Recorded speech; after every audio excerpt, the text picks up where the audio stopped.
All right, fellas, welcome back to yet another segment, or well, another rendition of the weekly music news with me, Andre Jordan of 96.3 Easy Rock Manila. All right, we have some pretty big news tonight. Given all the sort of challenges that the Philippines has been facing lately, specifically flooding and all the challenges brought about by the weather and the sunod-sunod yung mga typhoon storms, hindi na mapagkakaila. It's no surprise that the issue of the flood control and corruption has come about once again. Kasi may mga bumabaha talaga ng lugar eh. Even just here in the metro, lubog talaga. Madaming parte ng Manila talagang baha, lubog. Matik, nabibring up na naman yung issue ng corruption and mga magnanakaw, of course. And so in the midst of all this, how does that tie into pop culture? Well, what do you know? One of our most impactful frontliners and most iconic pop culture figures to ever call out corruption and the systemic failures of the Philippine government is back at it once again, man. Let's talk about Sir Gloc-9. And the reason I call him Sir Gloc-9 is because I'm so ingrained in the hip-hop culture. I am all about hip-hop. And so in the hip-hop world, at least here in the Philippines, he is referred to Gloc-9, Sir Gloc-9. He really is, a GOAT for many of us. And so he is back at it once again with his song, obviously his hit song Upuan, which talks all about corruption and calls out the Philippine government. And during times like these, laging na bibring up yung kanta na yon. And specifically this time, this last flooding that had happened, nag-release siya ng acoustic live performance netong Upuan. No crazy production, no music video, no nothing of the sort. Just a video of a raw live acoustic performance. And don't forget to add, extremely, extremely passionate performance. So we're gonna react to that video today, and we're gonna sort of talk about all the stuff surrounding this issue and surrounding the song, and really look at this issue through a pop culture lens. This isn't a political show, and so we're not gonna go deep into the whole, politics of it all. Everything is political, yes, I agree, but this is a pop culture show, and so we are gonna look through everything with a pop culture eye, right? So let's look at the performance first, and then let's talk about it. Play.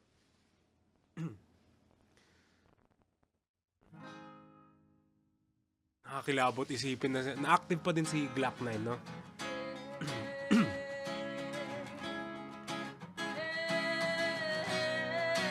Grabe naman tong si Lirah. Am I saying that right? Lirah ba yung niya? Pronunciation ng pagbigkas ng pangalan niya? Lirah?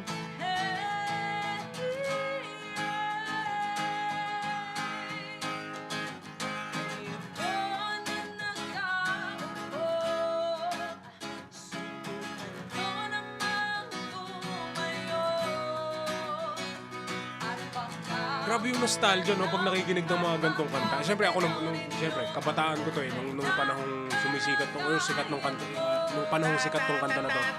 Bata pa, yan na. Tao po, nandiyan po ba kayo sa loob ng malaking bahay at malawak na bakuran? Mataas na pader, pinapaligira at nakapilang mga mamahaling sasakyan. Mga bantay na laging bulong ng bulong, wala namang kasal pero marami yan nakabarong. Lumakas man ang ulan ay walang butas ang bubong, mga plato at kutsara na di kilala ang tutong at ang kanin ay singputi ng gatas na nasa kahon. Kahit na hindi Pasko sa lamesa ay may hamon. Sarap sigurong manirahan sa bahay na ganyan. Sabi pa nila, dito mo rin matatagpuan ang tao na nagmamay-ari ng isang upuan. Pag may pagkakatao'y pinag-aagawan, kaya naman hindi niya pinakagawala. Kung makikita ko lamang sa ayaking halikan. Grabe yung yun nga yung sinasabi ko, sobrang nostalgic nung kanta. Bata pa ako nung sumikat tong kanta na to. Hanggang ngayon, applicable pa din siya sa Pinas. Yun yung isipin nyo. There was never a time when this song wasn't applicable to the current state of the Philippines.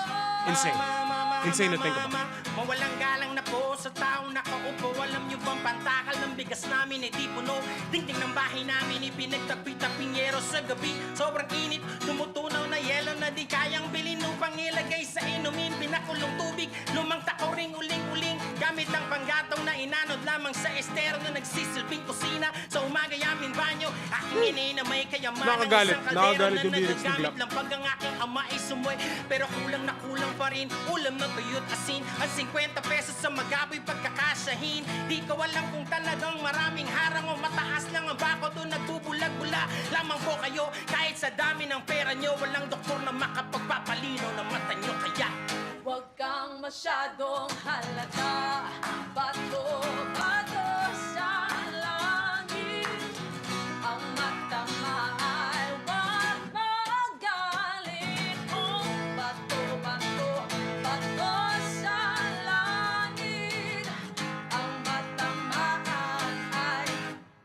masyadong halata. Huwag kang masyadong halata. Masyadong halata. Huwag kang masyadong halata. Ayoko na nakamuko. Subukan mo namang Grabe naman to si, grabe yung boses nito si Lirah, grabe. at baka Wow. at baka matanaw ninyo. They killed it. They absolutely murdered this.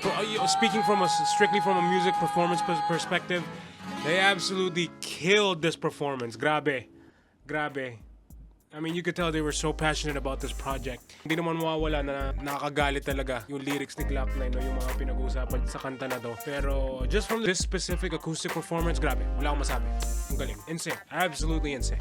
What more is there to say about, I mean, obviously the talent is there. Sir Gloc-9 tsaka si Lirah, of course. Given na yung performance and yung musical ability nila, but it's so hard to tackle or discuss this song without talking about the systemic issues and corruptions that the song also talks about. I mean, parang grabe yung performance nila eh. Damang-dama ko yung passion nila and sort of everything that they want to be said. Obviously, hindi mawawala yung mga iconic lines ni Gloc-9 dyan, di ba? Kayo po na nakaupo, buko nyo naman tumayo, di ba? I mean, it's all very iconic. But, I mean, I had even seen comments of people petitioning to have this song be played during flag ceremonies in schools or city municipalities. I'm all for it, pero syempre, ilugar pa din natin, di ba? Hip-hop pa din to, and so it's not exactly the most appropriate for every setting, but I do get the idea, right? Symbolically, it would be amazing. And kailangan pa ba na bumaha para lang pakinggan ulit natin tong mga kantang ganito, di ba? Kaya siya nagba-viral ngayon kasi bumaha na naman, lumubog na naman yung Metro Manila. And so, matik, va-viral kagad tong kanta na to kasi very timely yung kanta na to eh. And perfect, applicable na naman yung lyrics niya sa panahon ngayon. Pero kung tutuusin kasi, hindi naman nalaos tong kanta na to kahit kailan eh. Nalaos lang sa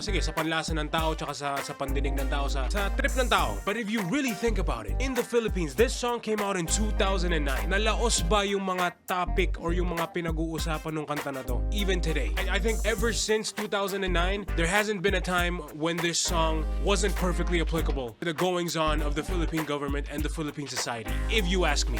Kahit saan mo siya isa lang from 2009 to 2026, applicable pa din tong kanta ni Gloc-9 na Upuan, kung ako tatanungin. Ba't kailangan pa bumaha para lang boom na naman tong kanta na to at para mamulat yung ibang tao? It's crazy to think about this societal sort of practice or culture that we have. And also, do we listen to protest songs because we want change, or because we feel, or we like the feeling of being politically aware? Because there are a lot of people who are apolitical.